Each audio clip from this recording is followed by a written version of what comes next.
This episode is brought to you by In the Crew 512, Austin's first and only streetwear brand. If you're from Austin or even if you just love the city, make sure you check out inthecrew.com. Use the code HALFTIME for 15% off your entire order. Now, enough of me talking. Enjoy the show. Everybody pay attention. This right here. Welcome back to another episode of Halftime Company, man. Y'all know who it is. It's your boy, Uncle JB. And today I'm so excited because I truly believe we have a legend in the house. And this person, I think when we all look back on life one day, we're going to realize that he was one of the greatest storytellers of our time. And I'm going to stop talking at this point because I can't wait to get into this episode.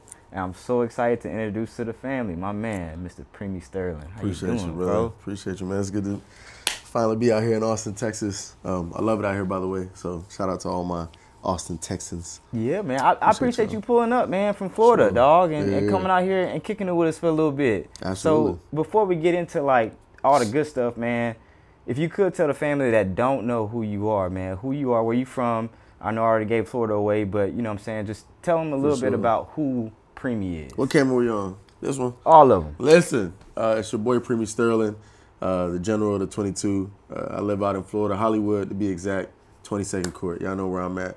I kind of do social media, I guess you could say, but my real passion has always been art. You know, I do graphic design for a living, photography, videography, and stuff like that. But lately I've been getting in my phone and screaming, or getting in my car and screaming at my phone, and people seem to fall in love with it. So, you know, I try to continue it and keep it going. But, you know, I'm here.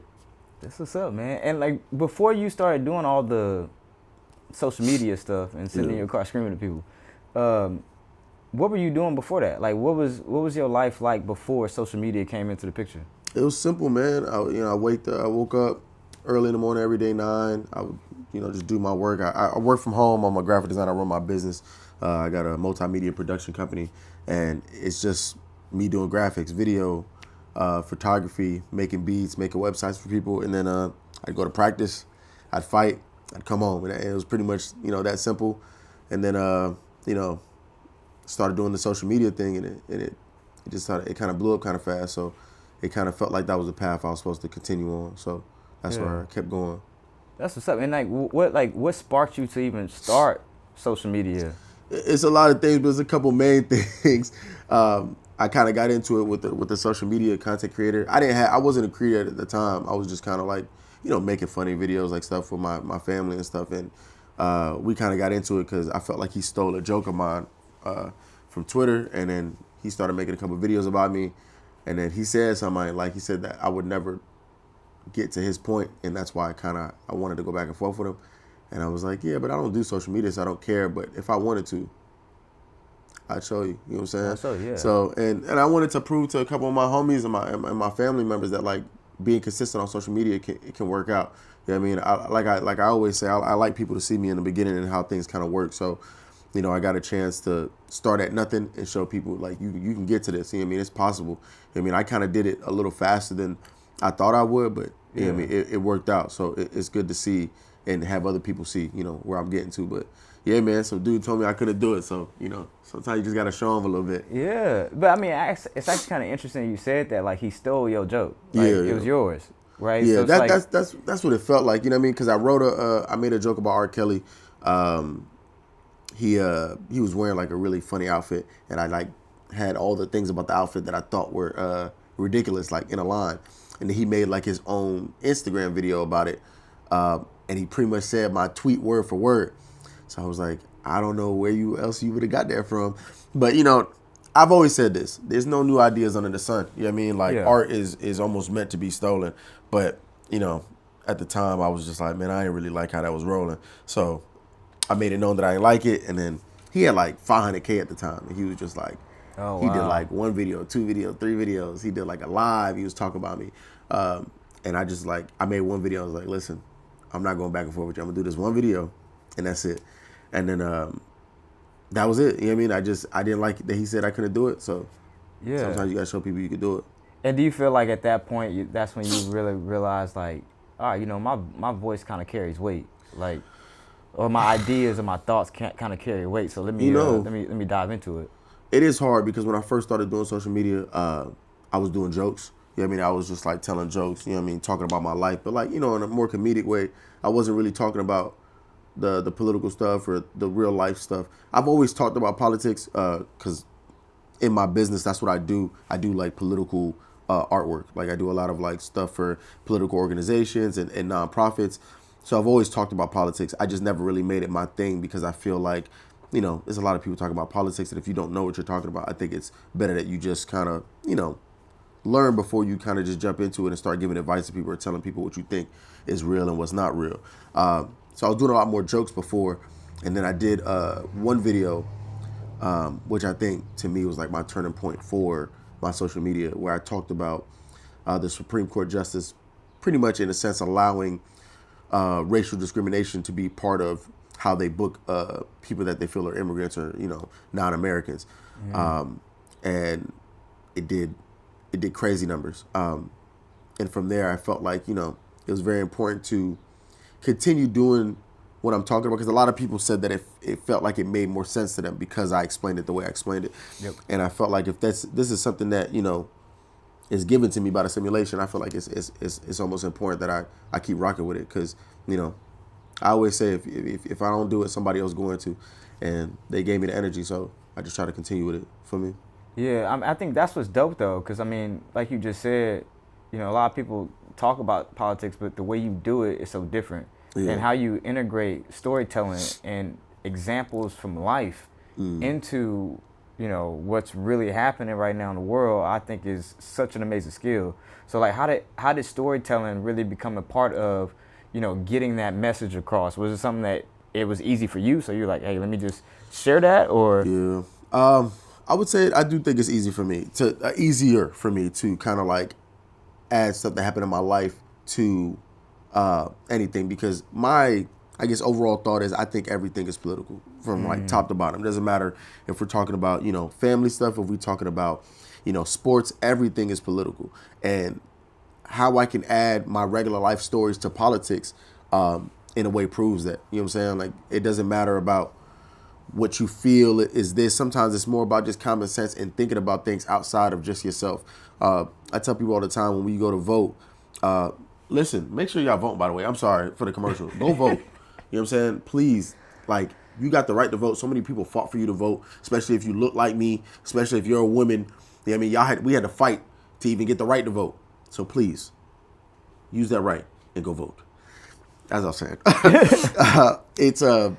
I think everything is political, and through telling my stories and the way I tell them and then added them to the political world of things or to the real life world of things is almost proved that to me. And it's been easier to kind of just, every day something happens, I always write it down. I've always kind of been like that. Like, you know, something stupid happened. I could be, like I was walking the other day, I was walking my kid in the carrier trying to put her to sleep. And I saw something shiny on the floor. And I stopped to look at it, and I was like, oh, what is that? You know what I mean? I went to go pick it up. I was like, oh, it's like somebody's remote. It looked like some type of Roku remote or something on the floor. And I was like, oh, okay, cool.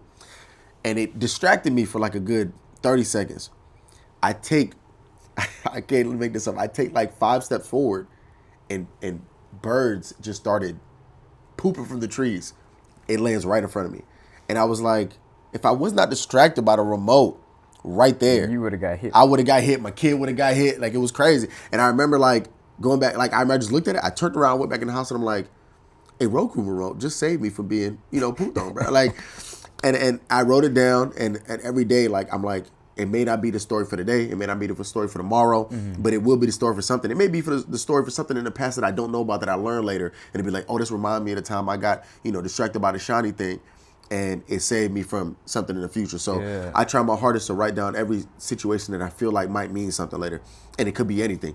You know what I mean? It doesn't matter. It could be, you know, I see something unplugged in my house, and it usually isn't. It could be anything, and I just write it down, and I hope that one day, you know, the simulation or the energy just tells me this is where you can connect this.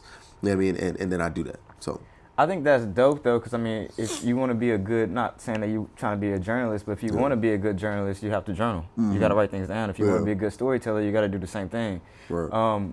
Real quick, like, were you always, like, growing up into politics, or was it something that changed to where it's like, all right, you know what, I want to get into politics? I still now don't want to get into politics. Oh, wow, if I'm being real with you, I really don't. I really don't like the political world of things because I feel like it's fake. When I see a lot of the people who talk about politics and the people who do political things, it's kind of hard to see some real people in it. I mean, I've met a lot of real people who do talk about politics that I feel like are real people. You know, shout out to Monty. She's great. You know, I mean, I met a lot of people who are really good at talking about this stuff in a way that's not just so like, hey, let me just jam this political stuff down your throat. You know what I mean? But for me, I never really wanted to be into politics. I think it's more just about explaining to people we have to live life together. Mm-hmm. You know what I mean? And unfortunately, politics is controlling the majority of our lives. People like us is being controlled by older people who not going to be here for the stuff that they setting in place.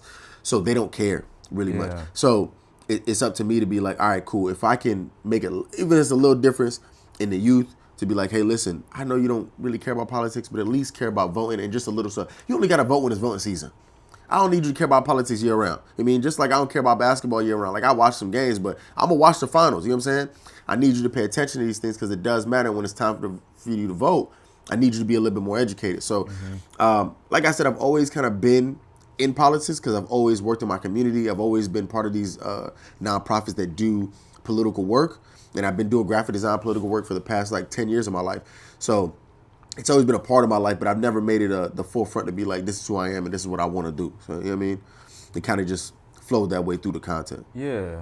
And I think one thing that, first off, I got to give you your flowers again. Because like I said, man, like, if I'm going to listen to somebody talk about a situation, I want to listen to how you talk about it. Appreciate that, man. Mainly because I feel like you're intentional and you take your time. You don't rush to get to the forefront of the news when the news drops. Right. Right. You'll take your time. You'll digest it. You'll sit on it for a second. And I appreciate that. Like, has that always kind of been your approach to like say, hey, you know what? Like, I'm not going to rush to get news out. Obviously, you got to get it out at a certain time frame, right? But like, at the same time, is there a certain like way you go about it? Like, hey, you know what? I'm going to take the story. I know it just happened, but I'm going to post it in 2 days versus like today. Yeah, I think I always have initial thoughts when something happens. As soon as I see something, the first thing that comes to my mind is like, you know, this is what I think. But I think I've learned so much from like past situations. The people that come from me, stories that I've always heard about how being patient could just really not only help you, but help the people around you. You know, I don't like to bring religion into things, but I was reading a story about Lazarus and how you know, he was dying, and the people were reaching out to Jesus like, yo, your homie, you know, he about to pass. We need you to like come help. And Jesus didn't rush. If there's anything that's important on earth, it's death. You know what I'm saying? And Jesus was still like, yeah, I'm gonna get there, but like, you know, I ain't rushing there. By the time he got there, Lazarus was dead. Bring back Lazarus from the dead. It's like if he would have got there in time, we don't know if the story is different. You know what I'm saying? Like without him taking his time and being patient and knowing what he was gonna do, it gave him that, you know, that story that we have now where Lazarus is brought back from the dead because, you know, Jesus was patient with the stuff. I also think there's a lot I've learned from like fighting. One of my coaches used to tell me is like, after you eat, you gotta wait. And I'm like, wait for what? He's like, you just gotta wait. You know what I mean? Like you gotta wait it out to let your body understand that you just ate. Because when you eat so fast and then you like, oh, I'm still hungry. It's like your body didn't even process that you just ate. So you gotta give it a second. And I always thought about that every time I do something. I'm like, oh, I gotta process that like, I just ate this. Mm-hmm. Let me like wait a second, seeing how it works with me, seeing how it feels, and then see if I'm hungry after that. It's been very hard social media wise to hold stuff back because people are always like, oh, we want to hear what you got to say like today, like right now it just happened. But I try to make it clear to people that like there's a million other content creators you can go to that'll tell you their thoughts right now.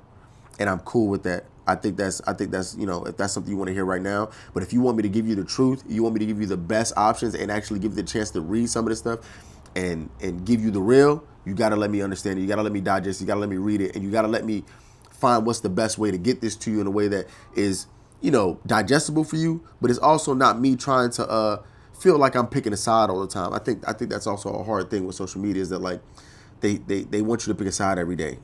You know, whether it's video games and it's PlayStation and Xbox, or whether it's politics and it's Democrats and Republicans, they always want you to pick a side. And I'm asking you not to pick a side. I'm asking you to stand on your morals and not pick a side. Because once you start picking a side, you feel like your side can't do wrong. And for me, that is something I've been clearly seeing. You know what I mean? Like I know what I grew up as. I know what my parents are. I know, what we voted on and how we kind of did things. But I know when they do something wrong. You know what I mean? And I understand when everything isn't what it seems like. So taking the time to digest stuff and sit with it always made it better, not only for me, but for the people around me. You know what I'm saying? So this question I'm gonna ask you is kind of like a two-part question, because you kind of brought it up just now. So like, do you feel like fighting and what you do as far as social media kind of correlate? And on top of that, do you feel now that you have the influence, kind of hesitation to taking risk, or do you feel like more like, I can take this risk because I have the influence? Like, how do you feel about that? If we're talking about risk, social media doesn't change anything about me. It doesn't make me feel no type of way. My wife always tells me, she's like, I know you don't care about social media. She knows I don't care. Like, if I tell people all the time, social media could be gone tomorrow. I mean, they could take my Instagram, they could take my Facebook, they could take everything they want to. And when I put my phone down, my life is still going to be the same life that it was before, regardless of the social media stuff, because I don't live off social media. You know what I mean? It doesn't pay my bills. I know people think that. I know you think I got 1 million followers. I'm getting it doesn't work like that. So for me, it doesn't bother me too much. I think the risk situation now is what I talk about because I have a family. You know what I mean? I think it kind of makes things, you kind of got to be careful about, like, what you say, because that social media stuff, it is social media, but in the same way, it can also transfer to your real life, and you kind of got to be careful. And that's why I don't post my kids. I'm trying to be careful about what I post about my family and my regular life and stuff like that, because people are crazy, and I live in Florida, so you know what I mean, it's a different world over there. So I'm trying to be super careful about that. But social media never really stopped me from taking risks. I am very keen to the community guidelines. I read them, so I know what I can't post and what I can post, and that's why I blurt out certain words and blurt out certain things or block out certain things. So I know what it tells me I can't do. I know you see other creators do it, and you feel like, oh, if they can do it, so can you. It's like one day they're gonna be, they could be pretty much reported for that type of stuff, and that's why, like, I try my hardest to follow the rules when it comes to that. But when it comes to what I'm going to talk about, I'm going to talk about it. Yeah. You know what I mean? The risk doesn't really bother me social media wise. It's more about, like, my family and my regular life. You know what I mean? It sounds like, and you can correct me if I'm wrong, but it sounds like your approach to it is very responsible. Try to be, yeah. Right? You know what I mean? It's because obviously social media, you can post anything. We can talk about anything. Right. This podcast could be about anything. True that. Right? Or it could be about, intentionality and responsibility. Do you feel like, as you've done this, you become more responsible in just your approach to not only social media, but everyday life? Yeah, for sure. And how I talk to people and how I view people, man, like, I think it's hard now because I'm on social media and I see so many different lives. And I recognize, like, we probably not supposed to see this many lives. Like, I don't know how to explain that. Like, yeah, being a human is weird because you usually seen the people that was around you, like physically. I seen them in real life. I get to shake their hand. I know what you do for a living. You know what I do for a living. I know where you live. I know what your life is like outside of just like seeing you every day. Yeah. But these days, I'm in contact with billions of people, which mentally is crazy. You know what I mean? Like, I don't think it's like, I remember my brother used to tell me this joke. He's like, we're not supposed to see as many women. Like, as men, we're not supposed to have this many options. Yeah. You know what I mean? Like, at all. Before it was like, man, you grew up, it was 5 girls in your neighborhood. You got to pick one. And they always make a joke about it. It's like, you're not supposed to see this many women. I think we're not supposed to see this many people. It is so crazy being like, I can say something on my phone in my car, and somebody in Africa, somebody in Australia, somebody in the UK, somebody all over the place can be like, yo, I really love your stuff. And I'm like, how are you even, it's weird that they can see this. So that has been something very, very weird to me. And I understand that, like, now I got to be extra responsible because I'm an example. You know what I mean? I want to be the example for a lot of things, and I want people to see me and be like, okay, this is the guy that is what he, who he says he is, and he's talking about what he says he's going to talk about. And it's people all over the world. It isn't just the people in my neighborhood anymore. I'm not just telling jokes to, the 5 homies. It's me telling a joke, and somebody in Libya can see it. Somebody in Haiti gonna see it. Somebody, in Argentina gonna see it. Somebody all over the world is gonna see it. So I gotta be responsible with what I'm talking about and how I'm portraying myself. You know what I'm saying? Yeah. No, I love that because, again, bro, you could easily, I mean, we see it all the time. You could easily be reckless with what you do. Right. And to your point, we're not supposed to see this many people because that many people now can be influenced by your words, what you say, and do what you say. Right. You know what I mean? And it's not necessarily your fault, but it's like, you know, that's just the way the world is. Right. You know, they want to find their crowd. They want to find their company. Do you think doing that, and now you've also branched out to doing like the Premi news, right? Like, how is that? I'm not gonna say transition because it's still social media, it's still the same thing.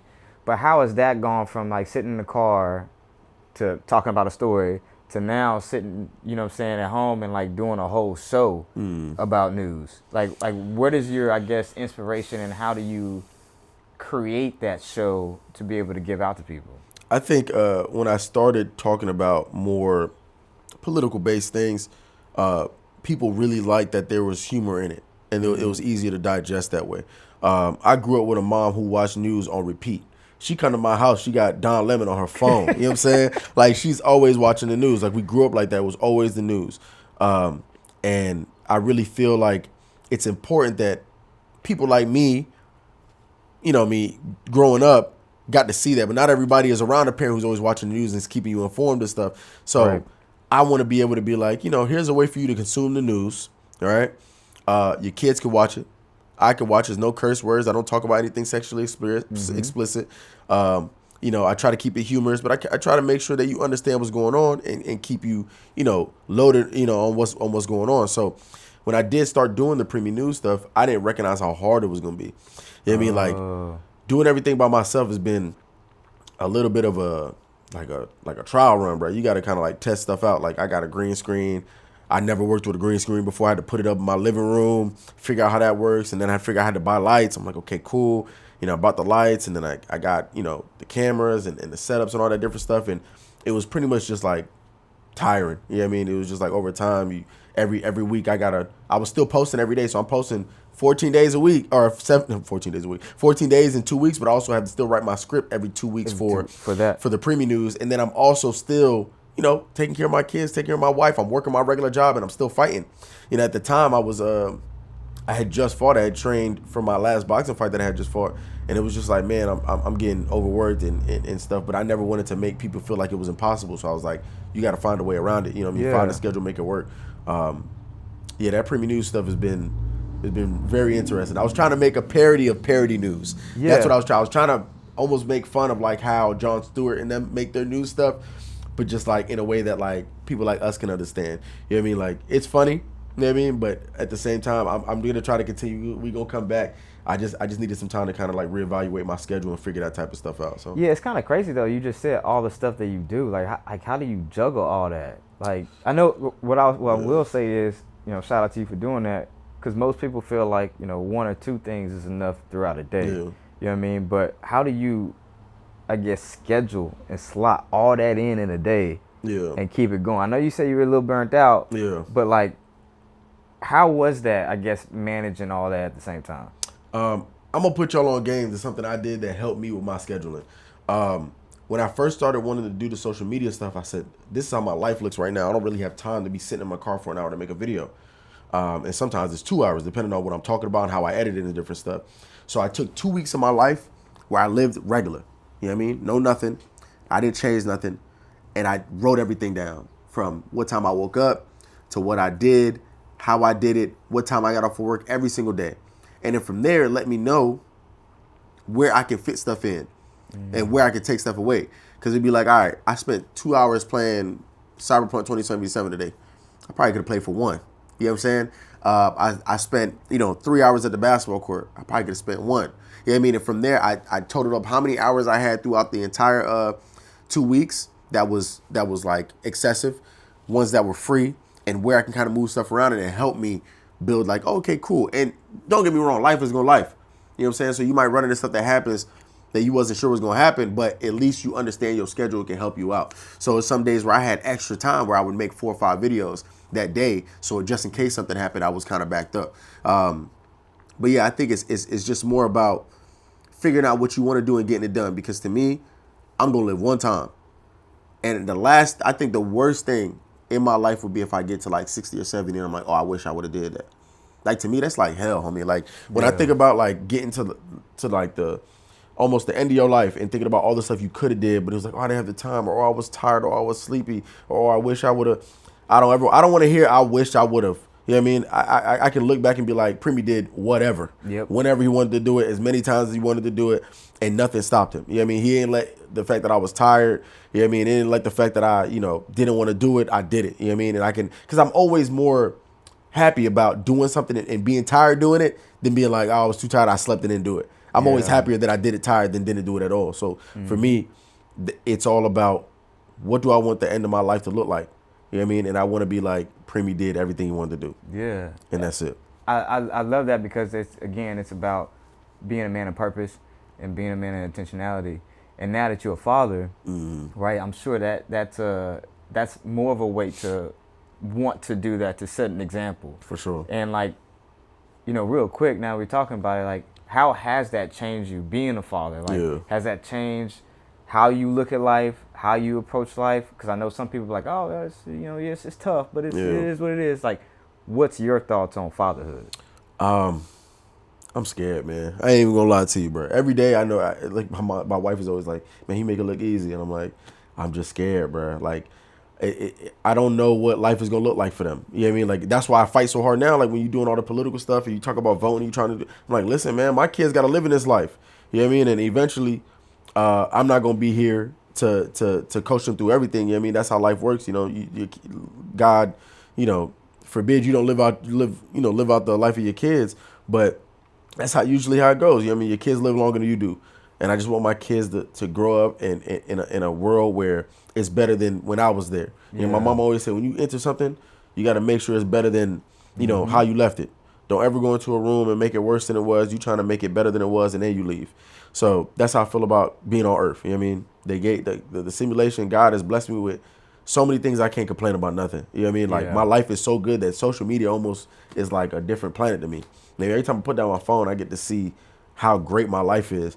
And I want my kids to have that same feeling and be able to live a great life. And not just my kids, every kid. You know what I mean? Like, my nieces, my nephews, you know what I mean? Shout out to them. I want them to live a great life too. So I try my hardest to, I guess, do that. But having my own kids has made it very clear that, like, there's a lot of things that you weren't paying attention to that you got to now.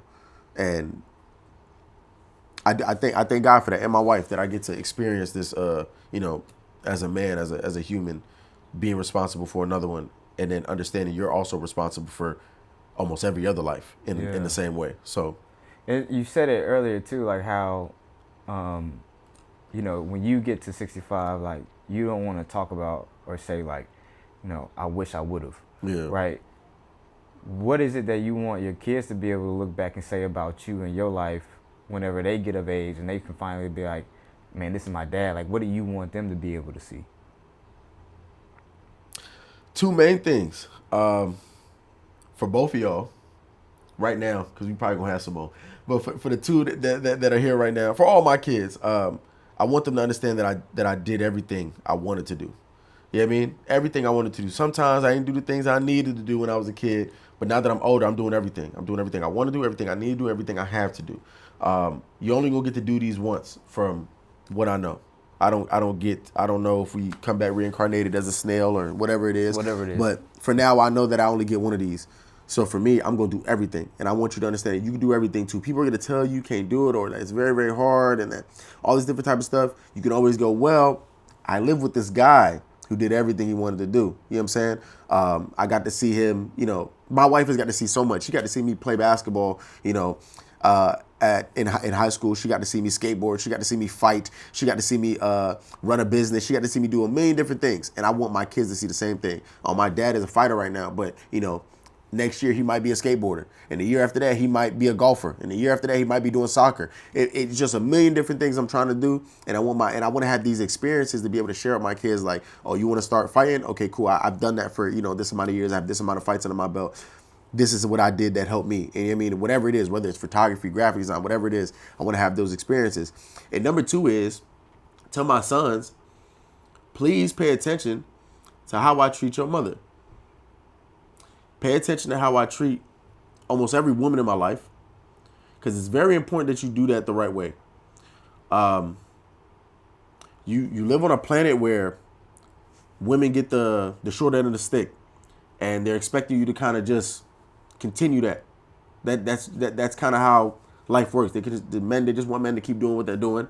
This administration doesn't make it any better, and I would say pop culture is not making it any better either. So I want you to watch me, watch what I'm doing, watch how I treat your grandmother, watch how I treat your moms, watch how I treat your sister. You know what I mean, watch how I treat every woman that's around me, because it's your job to continue that and to spread that also. And to my daughter, all my daughters, please pay attention to how I'm treating you, and how I'm treating your moms, and how I'm treating the women around me. Because any man that enters your life, if he's not treating you better than me, he's not worth it. And I want that to be the main thing they think about whenever they go outside and they talk to other people and they treat other people. Is my go-to metric on any man I've ever met is how is he treating women? How is he treating anybody he thinks is under him?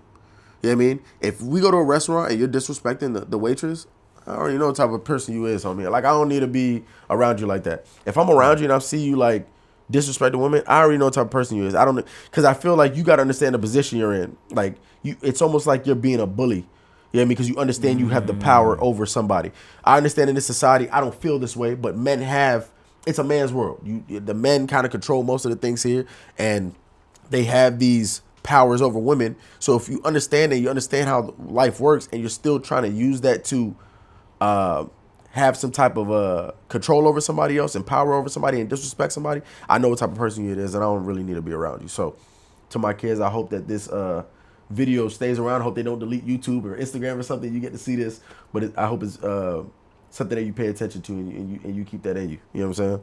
Yeah, I mean, I feel like that's such amazing advice, and that's amazing advice that all of us can be able to learn from and be able to, like, take in and put in our back pocket. Because, I mean, to your point, man, like, it's so easy to disrespect somebody that you feel like you're better than, but it's also very easy to realize that you're not better than anybody else. You're not. That's the problem, man. I think it's almost like when I started fighting, yeah, people are like, oh, you gonna want to fight more. And as soon as I went to the gym, I recognized I don't want to fight more. I don't want to fight more, man. There's some dogs in my gym. You know what I'm saying? Like, I tell people all the time, like, listen, I know how to fight, and you'll never see me in no street fights at all. At all. I know how to defuse, homie. You can call me whatever you want to call me. As long as you don't touch me and my kids and my wife, we good. You know what I mean? Call me whatever you want to. I don't want to fight, bro. I want nothing to do with that, homie. Like, I get it. You know what I mean? Like, once you kind of learn how to defend yourself, you want to defend yourself.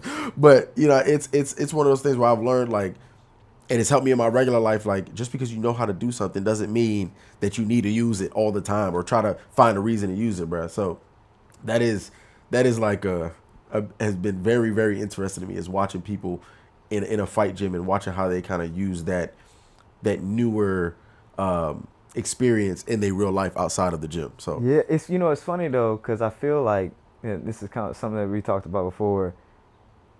The person could look average, be average. Oh yeah. But you step into that ring, the octagon with them, they ain't average. Man. You recognize how many people are not average, man. There's a lot of people in my gym, man, and there's this one guy, love him to death. He's like one of my favorite fighters in the gym. His name is Maurice Morrison. When you see him, he looks like the most regular person. He looks nice. He looks like a regular person. The only person that ever really hurt me in the gym is him, bro. Like, and it's not like he's super strong. He just knows exactly where to put the punch, where it's gonna hurt you. You know what I mean? Shout out to Mo, man. Mo Money, get with me. He is definitely on a different type of, like, path. Like, he's just, like, mentally, every time I talk to him, I'm like, I feel like I see a lot of myself in him. He's very, like, smart about his decisions and thinks about the things that he does, and he looks like a regular human being. When you see him on the street, you would never thought he was a fighter. And this dude is putting elbows to faces, punching people in the mouth. It's just, it's interesting to see that, man. It really just humble you and change your experience about regular people. I used to walk into a room and go, how many people do I think I can beat up in here? And now I walk into a room and go, how many of these people look like I can beat them up? And they really is living like a different type of life outside of how they look. So yeah, please don't be fooled by the looks, man. A lot of people in the gym don't look like fighters. They can put it on you. You know what I'm saying? They can put it. And how long you been fighting? You said. I would say, like, strictly, like, actually being on a schedule with a coach, like, the past 5 years, I would say. Okay. Because I used to fight, like, I was in high school, but I didn't really have a coach. I would just go to the gym and then, like, learn off of YouTube, and then I would go to gyms and spar, but I never really had like a real deal coach. Now I got, I'm at John Wayne Martial Arts, the best gym in the world. If you ever get a chance and you're in South Florida, please come to John Wayne Martial Arts. It's one of the greatest. Everybody there is super nice, but we got some dogs in the gym. Yeah. Like I'm on the fight team. I want to say it's like maybe 10, 15 of us. Half of them people got belts. You know what I mean? More than half of them. You know what I mean? I would say 3/4 of them got belts. Some of them double champs. You know what I mean? So I'm in a great gym with great people. I get to work and meet a lot of different people, and it's just been such a great experience to be over there. So if you get a chance, you're in South Florida, go to John Wayne. This is not an ad. They not paying me. I just love that place. That's dope. And you 2-0, right? 2-0 now. Yeah. 2-0. You got a fight coming up soon? I want to, but I understand that like sleeping is one of the greatest things that you don't really want to do. But when you sleep, you get your energy back. It helps your body heal. And I got 2 kids. I had 2 under 2. So I ain't sleeping very well right now.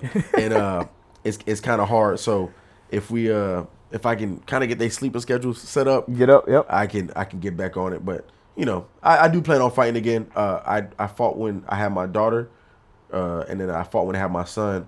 But when she was pregnant with my son, but I want to fight when my son is here. So yeah. So they all have their own little section of me. Yeah, at that time, so. I feel that. And I mean, what's dope though, I feel like a lot of people can get confused because, like, again, like when I ran track and played football, the event itself was fun. Right. But the training was the hard part. Mm-hmm. Right? Like I can go have fun because I know that I put in the work to get to this point. Right. So now it's time to go out here and have fun. Right. Just let it loose. The training aspect was the part to where it's like you really breaking things down and it could really hurt. Yeah. Do you feel like the reason why you train so much is because you're getting much more out of the training aspect and not necessarily like going into the fight? I think I train so much because I'm scared. Okay. I'll be real with you, man. Fighting is I think most of my life is like because I'm afraid of things. Like I'm just so scared that I want to be so prepared. When I was training for my fights, I was training almost every single day, twice a day. You know what I mean? Like making sure that I was like, because I don't want to get to the fight and be like, oh, I wish I would have trained more. Like I said, you get to 65 and you're like, man, I wish I would have did this. When you get in the ring, I wish I would have trained on this. It's like, no, man, I trained. It's too late by then. Yep. When I had my first fight, I was training so much, and I recognized I wasn't nervous until like right before the fight. Yeah. I was not. I wasn't really like. I didn't really feel nothing. And then the day when I went to go weigh in, the next day, every day, every like 10 minutes ago, oh, I'll be happy, and I'll be like, oh, I gotta fight somebody in like 3 hours, bro. Like I really gotta I'm gonna go in the cage with somebody who does not want me to come out. You know what I mean? Like they want to beat me up. And like I remember just being like, oh, okay, so this is where I get nervous. You know what I mean? This is where my nerves start to kick in, is like right before the fight. All the training stuff, I'm happy, I'm living my life. And then as soon as you get like right there is when you start to feel it. I will say my second fight, I wasn't as nervous until I got into the ring for some reason. I think it was just like it was an octagon boxing ring, which kind of threw me off. It was weird. And then like I just remember like as soon as we walked in, I went to touch his hand, we touched hands, and he straight, boom, right down the middle. Hits me in the face so hard that I heard my mom. And I was like, oh, I gotta beat this nigga ass. Yeah. I gotta get on you, bro. I gotta get on you, bro. I'm sorry, but like I gotta get on you now. Cause like at first I'm like, okay, I'm finna like, get in my position, whoop the whoop. And then it taught me, man, fight start as soon as the bell go. Stop worrying about whatever it is going on. You gotta get right on it. As soon as he got out there, he hit me with a straight, and he just had my head go back. And I'm like, oh. And I kind of heard my mom. And I'm like, yeah, you're not about to beat me in front of my mama, bro. I got to do something to you. So it's crazy where the nerves start to kick in. Like it's not when I'm training or when other stuff is going on. It's like right before the fight or right in the middle of the ring when something happens. I'm like, oh, now I'm kind of like feeling a certain way. So yeah, the nerves do kick in, but it just depends. Yeah, somebody hit me straight in the face like that. Yeah, you got to go, bro. Right, I was like, I got to. And it's funny because it's like, that's what you're supposed to do. Yeah. You know what I mean? And True. It happened that way, but at the same time, I'm like, okay, everybody's here. You know what I mean? Like, that's one thing I can't get out of my head is like everybody's around. My mom doesn't like me fighting, but she'll come to support me. She doesn't like it at all. She tells me all the she time. definitely don't want to see you get she's like, I ain't watching that. I don't want to watch that. And then she'll be the loudest one there. Yo, if you don't put your foot in his face, I'm like, yo, mom, you got to relax. She's the only person, like, I'm trying to listen to my coaches. I can hear my mom in the background screaming and stuff. But the greatest thing is after I won, somebody got a video of her like dancing and celebrating in slow motion. It's one of like my favorite things ever, man. So like I love that she got to go to my fight and see that, but it also makes me extra nervous. You know what I'm saying? 'Cause, like, Yeah. it's like I feel like I gotta like show her something. Thank God my dad doesn't come to my fights because and now I feel like I gotta kill somebody. You know what I mean? I gotta show because he don't think I'm tough enough. So I feel like I gotta show him how tough I am for real. So that's dads for you, I guess, huh? That's how dads can be. But I did want to say, ask you this real quick before we jump into like your halftime moment, because that's what we're about, right? Do you feel now that you've matured in life, you have great social media following, you're a father of 2 beautiful kids, you have a beautiful wife, you got all these things going on fighting. Do you feel like that's helped ground you more and bring you closer to like God and realize like the true meaning behind life? Does that make sense? I don't know, man. I don't know. I know a lot of people expect me to be like, yeah, thank Jesus Christ, shout out to God and stuff like that. But I do believe in God, 100%. Yeah. I believe there's a God, 1,000%. I think it's hard for me to try to pitch something to somebody else. Like me and my wife always talking about, when our kids are old enough to understand prayer, getting them to pray and different stuff like that. But, I try my hardest not to push religion onto people, but to push the teachings of religion onto people. Like not the teachings of the religion, but the teachings of what I think make the most sense. For example, I always tell people, I feel like we reading the Bible wrong. I don't know exactly where the turn is or where the mistakes are, but every time I read it, I feel like I'm not getting the same thing I was taught. I feel like I'm reading it and it's something different than what people were telling me. That's why I started that series where I talked about things that are not in the Bible, because I was told these things were there, and then when I went to go look, it's not in there at all. Like it's not even a part of it. So I don't even, people were just adding stuff to it. So when I went to go start reading the Bible for myself, I recognized I feel like people are understanding it differently than I am, and they're not really moving it the same way that I'm moving it. I know we all waiting on Jesus' return. Like that's a big thing. And in my head, I'm like, maybe we should just return as Jesus. Maybe we should just live by his teachings. I mean, maybe the return of Jesus is us doing the things that we're supposed to be doing and living life the way Jesus wanted us to live life. I think having kids and understanding I have responsibility has absolutely grounded me in understanding like I have to do the right things. I always live my life like people are watching, because people are watching. And I understand that like there's been times where like I'll talk to these kids that I work with, and they'll say things to me like, oh, I remember I saw you do this on your story, whoop-de-whoop. And I'm like, oh, I got to be careful. You know what I mean? Like, I understand that, like, even though, like, sometimes I'm joking about stuff, they don't always understand the joke. Sometimes the inside joke, they don't understand. So I'm trying to, like, make sure I'm living my life the right way so that, I could be the example. And I think having kids, the social media following, and just the fact that my life is so great that I feel like I owe it to somebody or something. Yeah, I mean, somebody's looking out for me. I usually say my grandmothers are praying for me. I know my aunties are praying for me. I know my mama's praying for me. I'm blessed. So it absolutely has grounded me. And I feel like if we just together as a people try to understand other people and do the right things by other people, we'll live in a whole totally different life right now. But everybody's living for self right now, so we kind of cook. And that's the thing, bro. Like, it's funny how so many people can read the Bible, they can quote scripture, and they can say all these things, but then they can forget one of the biggest commandments in the Bible, which is love your neighbor. Love your neighbor. Like you love yourself. Love your neighbor. Everybody knows that card. Everybody bro, everybody sis. We all family, bro. We live on the same planet. We got to figure out a way to make this work, bro. If you don't want to make it work, I get it, but please just get away from me. Like, get away from me. I don't want nothing to do with that. I want us to be able to figure it out, and that's why I treat everybody with the same level of respect. I'm trying my hardest to give everybody a chance, and that's why when we talk about the videos that I post, I try to make everything make sense. For everybody. I'm not just only trying to bash one crowd or trying to put this down one crowd's face. I'm trying to make sure I can get everybody to understand the thing. I know that might not be possible right now, but I feel like my videos aren't always for today or tomorrow, but I feel like they might be for 200 years from now. Exactly, so they will be, and I think that's why we'll look back one day and be like, man, like he was such a great storyteller, and this is gonna live for a very long time. Appreciate that. And I think too, because you just said it, like we're brothers and sisters. People gotta stop trying to be gods to other people. I think that's what it is. They're trying to be God, and so they interpret it their way and how they look at it, and then spit that out to other people when that's not what he was saying. Yeah, social media do that to you. You get a It'll do million it to followers, you. you start to think you got a million people following you.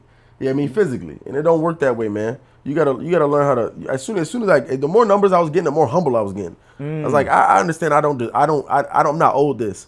They don't owe me no money. That's another thing with social media content creators that I recognize, that they all think that they are owed money, and I'm like, you're not really owed money. They kind of doing you a favor a little bit. I mean, and the reason they doing it is because they want to try to distract you from the fact that they have a lot of your information and they selling it. But that's besides the point. That's besides the point.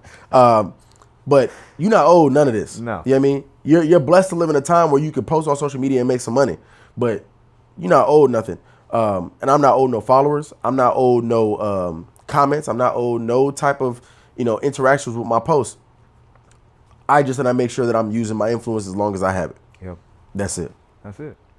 And so, real quick, because this is like the main meat of our podcast, which is your halftime moment. So, I'm a child. I'm sorry.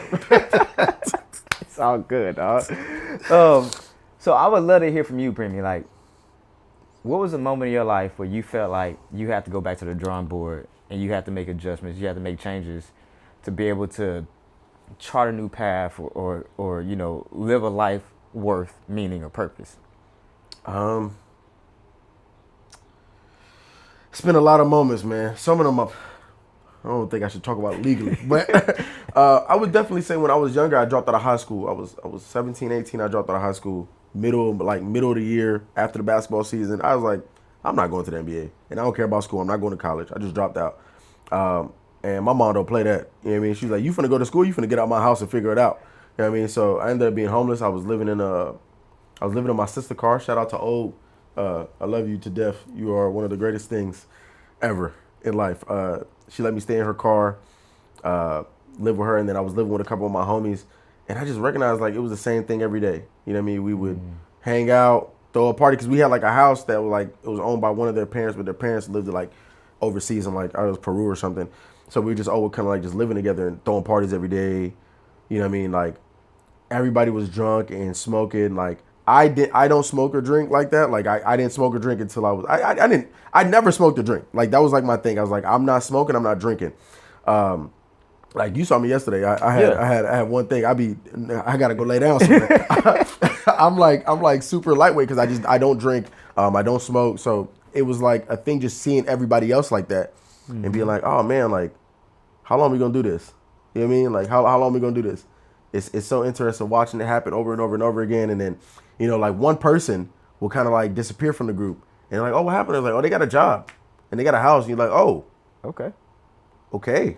So what are we doing? Like, yeah, what's going on? It's gonna be like this like forever. You know what I mean? Like it was just like, it just felt like it was like, I felt like I was living Groundhog Day, homie. Like every day is like, the same thing over and over and over and over. And I'm 18, 19, I'm kind of doing nothing. And I felt like I just needed to like get my life together. You know what I mean? Like you just kind of got to get it right. There's been some other stuff that really like right then and there shocked me and messed up my life. And I was like, yo, turn this around today. But I'm gonna spare y'all the details. But it's just more, but just like, understanding that like life is so like precious, bro. You know what I mean? I've had so many homies die, so many friends that, didn't get a chance to see this age. You know what I mean? I'm 32. A lot of my friends died 19, 18, 20, 25. And I'm like, I'm allowed to be alive this long. You gotta use all of it. You know what I mean? You gotta make sure that you doing the right things and making sure you're not putting yourself in a position to ever lose it. It's been a lot of times I was supposed to not live. And the simulation has spared me. And I feel like it is my job to pay that energy back, to God and to everybody around me that's helped me get to this point. So everything's kind of been a halftime. Halftime moment. Halftime moment to me, man. Every day feels like a halftime moment. Everything changes my perspective. And I think being homeless and having, my wife have my back through that. Because after I was living with my sister, me and my wife kind of like reconnected and kind of did our thing, hanging out and kind of just like living together. And she has been the the biggest catalyst to any success that I have. When I was homeless, when I was living in that crib, her and her mom would come to the house, bring me food because they knew I didn't have money for food. Her and her mom's, bro. And I'm thinking about like her mom has always treated me with like so much respect, even though I was like known as the worst person at the school. Yeah, I mean she never let the rumors about me like get to her. She always was nice to me. She always treated me nice, always respected me, and I love her to death for that. But yeah, like they're just them showing love to me and changing my life shows me that it's possible for me to show some love to somebody else and it possibly change theirs. So shout out to my wife. I love you to death. Thank you for everything you've ever done. Because without you, I don't think I'd get to this point. And I always make that joke. It's like I see a homeless person. I'm like, honestly, probably would have been me if it wasn't for my wife. You know what I mean? My wife did come by, man. It was a wrap. No, I feel that, for real. Man. But that's dope though, to be able to have somebody not only like your wife but her mom as well, to not listen to the noise. You know what I mean? Or look at the color of what everybody else is painting, but look at you individually for who you are. You know what I mean? Which is, we all should do that. Which actually makes me think too now, before I ask the last question, or the second part of that question, you work with nonprofits, right? A lot of them, yeah. And it's almost the same thing. You want to give back to people that, or might not have the support or the backing that other people have. What nonprofits do you work with, and is that something that you're trying to, continue to bring awareness to in that space? Yeah, for sure. I think a lot of people are always asking me what they can do. They're like, yo, man, we love your videos and we want to know what we can do to kind of help. Find a nonprofit in your city, in your neighborhood, in your state, and help them. Because the work that they're doing is the work that we're trying to do, but you can't do by yourself. So we need more people to help these nonprofits. That's why I've been trying to use my influence as much as possible to be around these nonprofits. I've been working with the Dream Defenders. They have like the Health and Justice Center, which they have like a group of kids that they kind of teach like, life things, life skills, how to have a job, different things like that. I would go to them, teach them photography, talk to them about graphic design, talk to them about stuff. I got to help with Babe, which is a company or LLC, or I guess a nonprofit in Stuart, Florida. They teach young girls how to start a business, how to braid their hair. Shout out to Dianisha. Thank you so much for allowing me to, talk to those kids and be around those kids and teach them the things that I know about business and how to kind of build that type of stuff. I'm working a lot with the Dentist Project. They're teaching young girls STEM, science, tech, engineering, mathematics. They're teaching young boys, different things from like how to dress, math, different skills. They're doing a bunch of different good stuff. So shout out to the Dentist Project. There's so many different nonprofits that I'm working with and trying to continue working with and be a part of, and just like, give what I can back to the community the same way that, the community kind of gave to me. So it's one of those things where if you're looking for something to do and there's nothing you can do and you feel like you're like, oh, I just want to be a part of something, I want to do something, find a nonprofit in your area and ask them for if they need help, because they do. I promise you they need help. And the problem is, on top of this, the government has cut a lot of funding to a lot of these 501(c)(3)s. I'm not going to say why, but they cutting them off. So they need a lot more help. They need a lot more donations. And, that's why when I try to do stuff like this, I'm trying to help give money to these, nonprofits, man. I got a good job. I'm blessed. The money's coming in. So if I can find a way to use the money that's coming in to me to supplement what they're losing, I will do that. So, if you're looking for something to do, find a nonprofit in your area. If you need help finding a nonprofit, DM me. I will go through the databases and figure it out with you. I don't care. But you have to start at least one day a week, I'm asking. 1 day a week, 1 hour. Go help them. Pass out turkeys. Donate $10. You know what I mean? That $10 will go a long way. And one thing I think a lot of people are misunderstood about, 501(c)(3)s and different things is that sometimes your dollar will go shorter than their dollar will. So, for example, if I have $10 and I go to the store, I could probably buy 2 things due to this economy. But if I give this $10 to this nonprofit, they can use that same $10 and they'll get discounts because they're a nonprofit, and they could probably get 4 or 5 different things. Yep. So sometimes the money is more important than the actual stuff. And I learned that from another Instagram influencer that I met in real life, Booker Houston. Shout out to her. She's super cool. She was teaching me about like how these nonprofit works and different things. And that was one thing she taught me, and I was like, that's a good point. So if you're looking for something to do, please donate to these nonprofits. Be a part of when they need help, when they need people, doing things. If you want to knock on doors to get people to vote, do that too. I work a lot with New Florida Rising. They're a nonprofit organization, a political organization. They do a lot of door knocking, trying to get people to vote, helping people understand different political aspects and things that happen in the world. So you kind of got to find a way to get into everything. You know what I mean? And be a part of something, or, I always say, use your brain or the government is going to use it for you. You know what I mean? Don't let them control you with this social media stuff if you just be sitting around and doing nothing and allowing them to just do whatever they want while you distracted by the fact that the PlayStation 5 is $900 now, pissing me off. But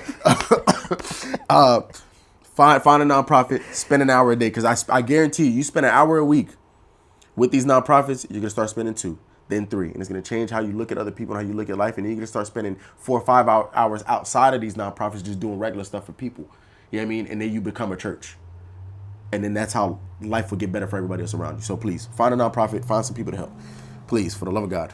Be the change. Be the change, man. Be the change, dog. And which I think this might be your answer, but obviously I don't know. So I want to ask this last question that we always ask all of our guests. For Premi, what is something that you want to bring awareness to in the world today? I say this all the time, and I think it gets washed up, but I think kindness, man. I think people are missing being kind. I don't know exactly. I know that life is hard right now for a lot of people. A lot of people can't afford food, and it's hard to be kind when you ain't eating. It's hard to be kind when you ain't sleeping. It's hard to be kind when you overworked. And I know how that feels. You know what I mean? Like, I know how it feels to have nothing. I know what it feels to, eat nothing. I got this picture that I keep on my phone of when I was living with them boys and I didn't have the money to eat something. So I went in this fridge and I just grabbed whatever I could to kind of scarf something up. I had a cold potato with sour cream on a tortilla with salt and pepper. And I was like, this is what I'm eating today because I don't got it. You know what I mean? And it's hard to be nice. It's hard to be kind when you're hungry. You ever been hungry? They tell you go get a Snickers? I'm hungry. Don't talk to me about nothing. I don't want to be nice. You know what I mean? But we got to start being kind. We got to start understanding people got struggles just like we got struggles. You know what I mean? And if you can look at everybody with just a little bit of grace, it'll make it easier for you. I think there's some people out there who make it hard for you. You know what I mean? They make life hard for you, make it hard for you to be kind. And I'm asking you to ignore those people and go about your business. I saw Nipsey Hussle say a quote one time about how he's like, we kind of got to let some of these people just die off. Don't give them no attention. Let them die off. They will. There's some people I don't show no attention to. You know what I mean? I will ignore. I know they talking about me. I know they're making videos of me. I'm not doing it. I'm not engaging with you because I know what you're doing. You want this because you make money off of this. Yep. You know what I mean? Like you want to make money off this. You want to use me and whatever I got going on with you to make some money and to get some attention and some clout.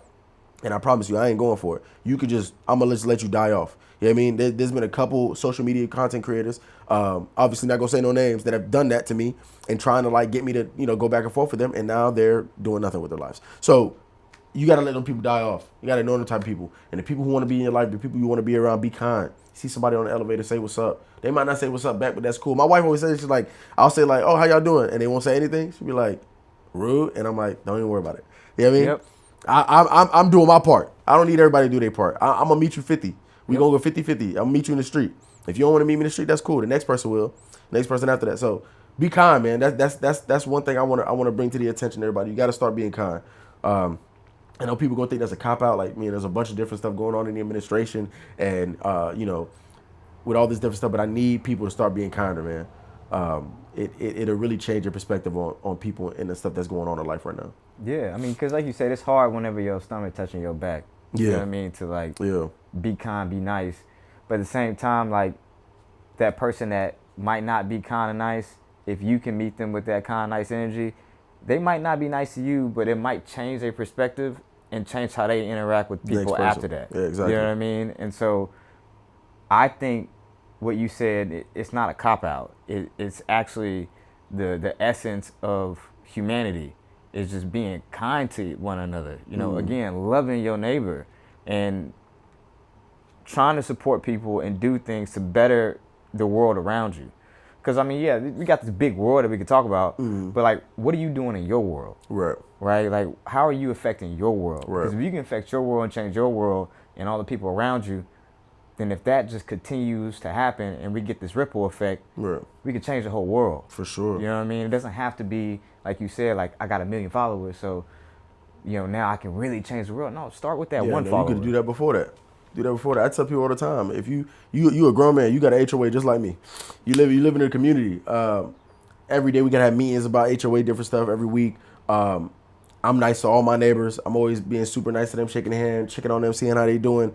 And it really does change the atmosphere of the community I live in now. Because when everybody sees me, it's like, oh, how you doing, Premi? How's the kids? Whoop, whoop, you know, whatever. And I can see how nice everybody is. You get to see, you know, the things everybody is going through. And one time I was talking to my neighbor, and she was like, yeah, man, I'm glad you moved in here. The people that were living here before, they just wasn't too on it. And I was like, oh, okay. I like that, because I like that I was able to come and bring some type of joy or some type of happiness to this small community. And value. You know what I mean? And hopefully that'll have them bring that to wherever they're at, whether it's their church or their school or, you know, their job, and we can try to spread it that way. But if you don't want to be kind, I don't know if there's a way to for you to fit in a society where people want to move forward and do the right thing. So please be kind to people, man. Be kind. Be kind, man. And last thing before we got here, man, would you like to say anything to not only our family, to your family, to your fans? Is there any message, anything you got coming up that you about to get ready to do that you want them to tap into? Like anything? Yeah, I'm working on a couple projects. We got we're doing the long form Bible studies, stories, like the hood Bible stories. I'm trying to make that long form. We're gonna try to continue Premi news and different stuff. But what I think the most important thing I wanted to talk to y'all about today is I feel like I'm running into like a wall of people who think I am something that I'm not, because they look at the amount of social media followers I have, and it gives them a perspective of me that is not real. When you go to somebody's account and you see a bunch of numbers, see a bunch of likes, see a bunch of comments, a bunch of interactions, please try your hardest not to assume something about that person or how they're kind of living their life. I know that it's hard because you're like, man, this person has so many followers. I can DM, I'm probably not going to get a DM back. But you can ask anybody who's ever DM me on Instagram. Most of the time I answer back. Like, for the most part, I try to answer back. What I'm trying to do right now is kill this mystique. Kill this like nonchalantness. I think that the worst thing that's happened to men is nonchalantness and stoicism. I don't know what book y'all read, homie. Stop that stuff. You ain't gotta be cool all the time. You can be yourself. You know what I'm saying? And that's why I try to be myself no matter what. You know what I mean? Like, no matter where I'm at, I'm never trying to be the coolest dude in the room. I'm trying to be Premi at all times. And being Premi got me to where I'm at now. So you could be yourself and still get to your part. The most important thing about that is finding your tribe. You find your tribe of people that, you know, care about what you care about and care about what you're talking about, and it works that way. But we got to kill this mystique, homie. You can't be walking around here every day trying to be the coolest person in the room. You don't want to shake hands with nobody. You trying to be, you know, blah, blah, blah. Homie, just be yourself. Be yourself. Be happy in who you are. Be confident in who you are.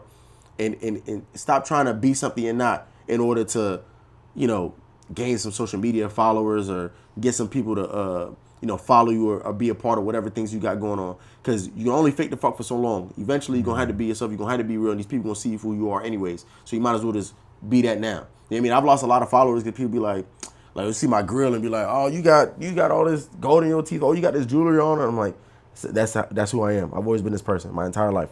So just because you don't like it doesn't mean I'm going to change it for you. Right. You know what I'm saying? So be yourself. Be happy with who you are. Be confident in who you are. And just, you know, stop trying to be the coolest person in the room. Kill that nonchalantness, man. I'm so tired of people trying to be so cool and laid back, and they don't want to talk to nobody. They using 3 or 4 words. I'm like, yo, just say a full sentence before I get pissed off when I'm talking to you, homie. Having a conversation like, yo, how you doing? I'm cool, homie. I already know this conversation would go nowhere. Use words. Use words, man. Be adults, man. You know what I mean? Get to it and be an adult. Be cool. Be yourself. But you ain't gotta try to, like, you know, be something you're not in order to impress people who don't really care about you. Yeah. Because eventually they're going to see you in real life, and they're going to see you not whatever it is that you say you is anyway. So just be yourself. I mean, it's so easy to be yourself too, because it's only one you. So don't try to go be like a copy of somebody else. Like, just be authentically, originally yourself. Be yourself, man. I keep that PSP on me. I'm being myself. I keep the PSP on me. That's a PSP for real? Come on, man. Don't play with me, man. I got the PSP on me, homie. I got the PSP. Man, I haven't seen that in a minute. It's the Slim 3000. I think it's the 3000, 3001. You know, I got a couple games. I got Spider-Man. You know, SmackDown versus Raw 2006, classic. I keep a movie on me too. I think what's that one? National Treasure. Keep National Treasure on me. Splinter Cell, Grand Theft Auto. You know what I mean? Keep the games on me, man. Oh, no, that's the real deal. Like telling you. people probably won't know what PSP is nowadays, but that was This is it. that was it back in the day, boy. I'm telling you, it's ahead of its time, bro. It's Man. ahead of its time. Well, Premi, I can't thank you enough, man. No, I can't thank y'all. for- Listen, give a shout out to JB and the Halftime Podcast. One of the most kindest people I've ever met.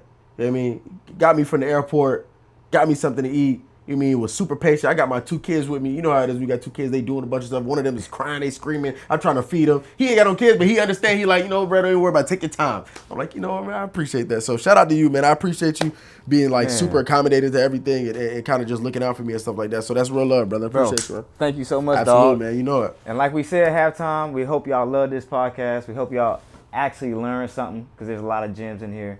And I cannot wait for y'all to tap in with my man and make sure y'all give him a follow and y'all give him his love and his flowers because he absolutely deserves it. And with that said, halftime, we out. Yes, sir. Shout out to Man. y'all, man. This right here is my pretty.